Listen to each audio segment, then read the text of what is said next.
Alright guys, so I know that some of you have really been wanting to read some more Winn-Dixie, so today we're going to be reading chapters 7 through 9. But before we get started, we're going to go over our tricky words. So our two tricky words that we're going to see are prideful and peculiar. So prideful means showing an unreasonable amount of self-esteem. So if you're very prideful and you think you're the best soccer player, then you're going to think that you're unbeatable, and you're probably going to brag and boast, and you might even put other people down. Peculiar means strange, odd, or unusual. So it'd be very peculiar if in the book Winn-Dixie all of a sudden there were aliens. Like, that'd be very, very strange. Okay, so we're going to be reading chapter 7. So you're going to open up your book to chapter 7.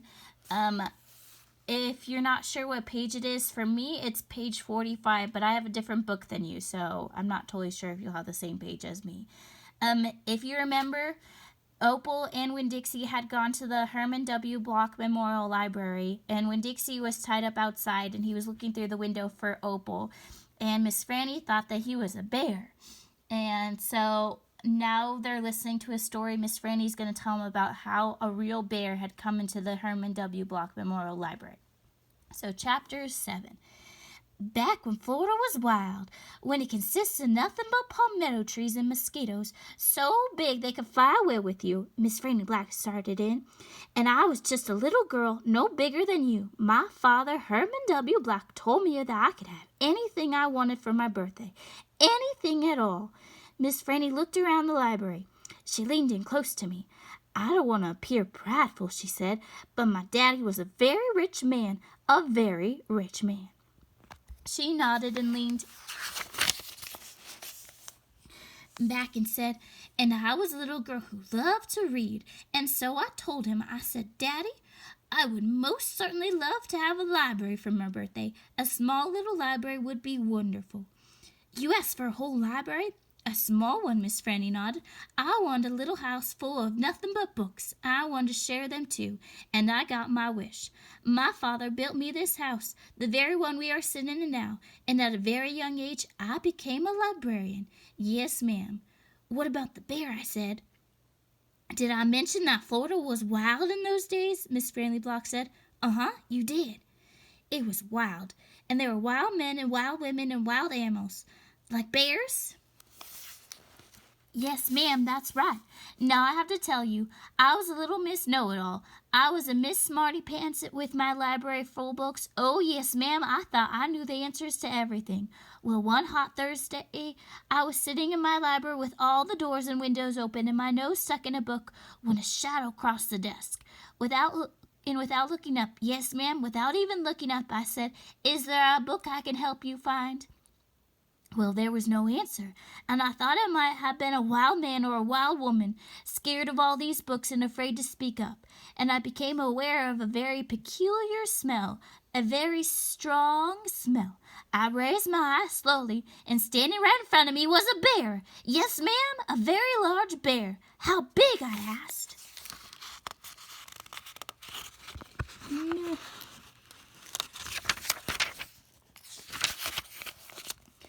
Oh, well, Miss Franny said, perhaps 3 times the size of your dog. Then what happened? I asked. Well, said Miss Franny, I looked at him and he looked at me. He put his big nose up in the air and sniffed as if he were trying to decide if little Miss Know-It-All Librarian was what he was in the mood to eat. And I sat there and I thought, well, if the bear intends to eat me, I'm not going to let it happened without a fight. No, ma'am. So very slowly and very carefully I raised up the book I was reading. What book was it? I asked. Why, it was War and Peace, a very large book. I raised it up slowly and then I aimed it carefully and I threw it right at that bear and screamed, "Be gone!" And do you know what? No, ma'am. He went, and this is what I will never forget. He took the book with him. Nuh-uh, I said. Yes, ma'am, said Miss Franny. He snatched it up and ran. Did he come back? I asked. No, I've never seen him again. Well, the men in town used to tease me about it. They used to say, Miss Franny, we saw the bear of yours out in the woods today. He was reading that book, and he said it sure was good and would be all right if he kept it. And would it be all right if he kept it for just another week? Yes, ma'am. They did tease me about it, she said. I imagine I'm the only one left from those days. I imagine I'm the only one that recalls that bear. All my friends, everyone I knew when I was young, they are all dead and gone." She sighed again. She looked sad and old and wrinkled, and it was the same way I felt sometimes being friendless in a new town and not having a mama to comfort me. I sighed too. Winn-Dixie raised his head off his paws and looked back and forth between me and Miss Franny. He sat up then and showed Miss Franny's teeth. "Well, now, look at that," she said. "That dog is smiling at me." "It's a talent of his," I told her. "It's a fine talent," Miss Franny said. "A very fine talent." And she smiled back at Winn-Dixie. "We could be friends," I said to Miss Franny. "I mean, you and me and Winn-Dixie. We could all be friends." Miss Franny smiled even bigger. "Why, that would be grand," she said. "Just grand." And right at that minute, right when the three of us had decided to be friends, who should come in marching into the Herman W. Block Memorial Library but old pinch-faced Amanda Wilkinson. She walked up to Miss Franny's desk and said, "I finished Johnny Tremain, and I enjoyed it very much. I would like something even more difficult to read now, because I am an advanced reader." "Yes, dear, I know," said Miss Franny. She got up out of her chair. Amanda pretended like I wasn't there. She stared right past me. "Are dogs allowed in the library?" she asked Miss Franny as they walked away. "Certain ones," said Miss Franny. "A select few." And then she turned around and winked at me. I smiled back. I had just made my first friend in Naomi, and nobody was going to mess that up for me, not even old pinch-faced Amanda Wilkinson. Chapter 8. Winn-Dixie's bald spot started growing fur, and the fur that he had to begin with started looking shiny and healthy, and he didn't limp anymore, and you could tell that he was proud of looking so good, proud of not looking like a stray. I thought what he needed most was a collar and a leash, and so I went to Gertrude's Pets, where there were fish and snakes and mice and lizards and gerbils and pet supplies, and I found a real handsome red leather collar with a matching leash. Winn-Dixie was not allowed to come inside the store. There was a big sign on the door that said, "No dogs allowed."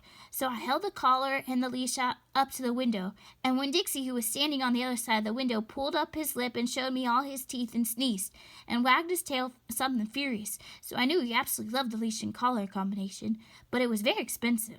I decided to explain my situation to the man behind the counter. I said, "I don't get a big enough allowance to afford something this fancy, but I love this collar and leash, and so does my dog, and I was thinking that maybe we could set up an installment plan." "Installment plan?" said the man. "Gertrude!" somebody screamed in a real irritating voice. I looked around. It was a parrot. She was sitting on top of the fish tanks looking at me. "An installment plan," I said, ignoring the parrot. "You know where I promise to give you my allowance every week, and you give me the leash and the collar now?" "I don't think I can do that," said the man. He shook his head. "No, she wouldn't like that." He looked down at the counter. He wouldn't look at me. He had thick black hair, and it was slicked back like Elvis Presley's. He had on a name tag that said Otis.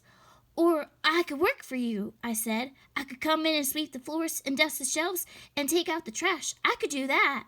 I looked around Gertrude's Pets. There was sand and sunflower seed shells and a big dust bunnies all over the floor. I could tell that it needed to be swept.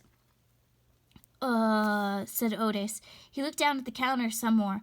"Gertrude!" the parrot screamed again. "I'm real trustworthy," I said.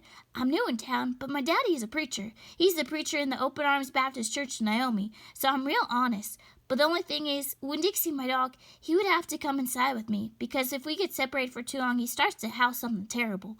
"Gertrude doesn't like dogs," said Otis. "Is she the owner?" I asked. "Yes, no. He finally looked up and pointed at the fish tank. "That Gertrude, the parrot. I named her after the owner." "Gertrude's a pretty bird," screamed Gertrude. "She might like Winn-Dixie," I told Otis. "Almost everybody does. Maybe he could..."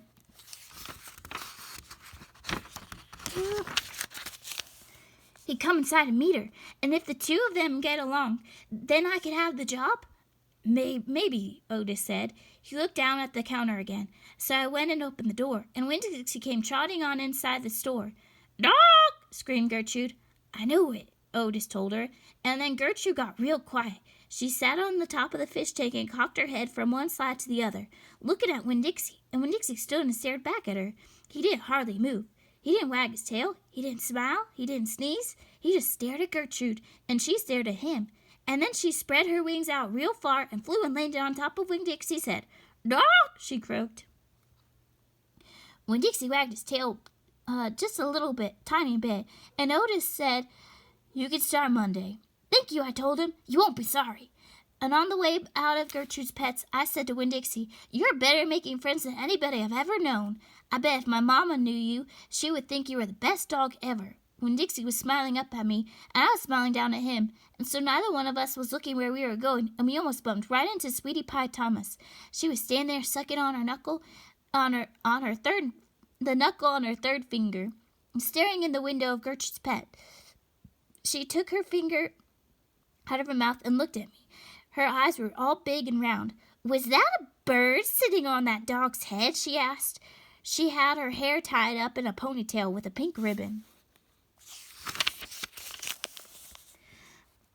But it wasn't much of a ponytail. It was mostly ribbon and a few strands of hair. "Yes," I told her. "I seen it." She nodded her head and put her nickel back in her mouth. Then she took it out again real quick. "I seen that dog at church, too. He was catching a mouse. I want a dog just like it, but my mom won't let me won't let me get no dog. She says if I'm real good, I might get to buy a goldfish or one of them gerbils. That's what she says. Can I pet your dog?" "Sure," I told her. Sweetie Pie stroked Winn-Dixie's head so long and serious that his eyes dropped half closed and drool came out of the side of his mouth. "I'm going to be 6 in September. I got to stop sucking on my knuckle once I'm 6, said Sweetie Pie. "I'm having a party. Do you want to come to my party? The theme is pink." "Sure," I told her. Can this dog come?" she asked. "You bet," I told her. All of a sudden I felt happy. I had a dog, I had a job, I had Miss Franny Block for a friend, and I had my first invitation to a party in Naomi. It didn't matter that it came from a 5-year-old, and the party wasn't until September. I didn't feel so lonely anymore. Chapter 9. Just about everything that happened to me that summer happened because of Winn-Dixie. For instance, without him, I would never have met Gloria Dump. He was the one who introduced us. What happened was this. I was riding my bike home from Gertrude's Pets, and Winn-Dixie was riding along beside me. We went past Dunlap and Stevie Dewberry's house, and when Dunlap and Stevie saw me, they got on their bikes and started following me. They wouldn't ride with me. They just rode behind me and whispered things that I couldn't hear. Neither one of them had any hair on his head because their mamas shaved their heads every week during the summer because of the one time Dunlap got fleas in his hair from their cat Sadie. And now they look like 2 identical bald-headed babies, even though they weren't twins. Dunlap was 10 years old like me, and Stevie was 9 and tall for his age. "I can hear you," I hollered back at them. "I can hear what you're saying," but I couldn't. Winn-Dixie started to race ahead of me. "You better watch out," Dunlap hollered. "That dog's headed right for the witch's house." "Winn-Dixie," I called, but he kept on going, faster, and hopped to a gate and went into the most overgrown jungle of a yard I'd ever seen. "You'd better go get your dog out of there," Dunlap said. "The witch will eat that dog," Stevie said. "Shut up," I told them. I got off my bike and went up to the gate and hollered, "Winn-Dixie, you better come out of there." But he didn't. She's probably eating him right now," Stevie said. He and Dunlap were standing behind me. "She eats dogs all the time." "Get lost, you bald-headed babies," I said. "Hey," said Dunlap, "that ain't a very nice way for a preacher's daughter to talk." He and Stevie backed up a little. I stood there and thought for a minute. I finally decided I was more afraid of losing Winn-Dixie than I was of having to deal with a dog-eating witch, so went through the gate into the yard. "The witch's gonna eat the dog for dinner, and you for dessert," Stevie said. "We'll tell the preacher what happened to you," Dunlap shouted after me. And then I was deep in the jungle. There was every kind of thing growing everywhere. There were flowers and vegetables and trees and vines. "Winn-Dixie," I said. "Hee hee hee," I heard. "This dog sure likes to eat." I went around a really big tree all covered in moss, and there was Winn-Dixie. He was eating something right out of the witch's hand. She looked up at me. The dog sure likes peanut butter, she said. You can always trust a dog that likes peanut butter. She was old and crinkly, with crinkly brown skin. She had a big floppy hat with flowers all over it. And she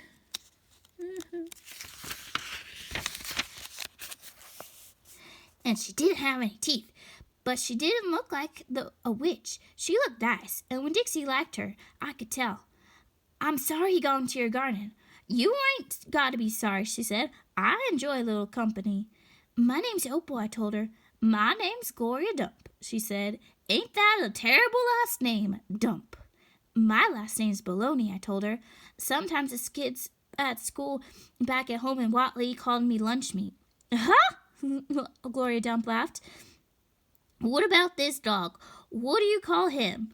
Winn-Dixie, I said. Winn-Dixie thumped his tail on the ground. He tried smiling, but it was hard with his mouth all full of peanut butter. Winn-Dixie, Gloria Dump said. You mean like the grocery store? Yes, ma'am, I said. Ooh, she said. That thing's a strange name prize, don't it? Yes, ma'am, I said. I was just fixing to make myself a peanut butter sandwich, she said. You want one too? All right, I said, yes, please. Go on and sit down, she said, pointing at the lawn chair with the back all busted out of it. But sit down careful. I sat down careful, and Gloria Dump made me a peanut butter sandwich on white bread. And then she made one for herself and put her false teeth in to eat it. And when she was done, she said to me, you know, my eyes ain't too good at all. I can't see nothing but the general shape of things. So I got to rely on my heart. Why don't you go on and tell me everything about yourself so I can see you with my heart? And because Winn-Dixie was looking up at her like she was the best thing he had ever seen, and because the peanut butter sandwich had been so good, and because I had been waiting for a long time to tell some person everything about me, I did.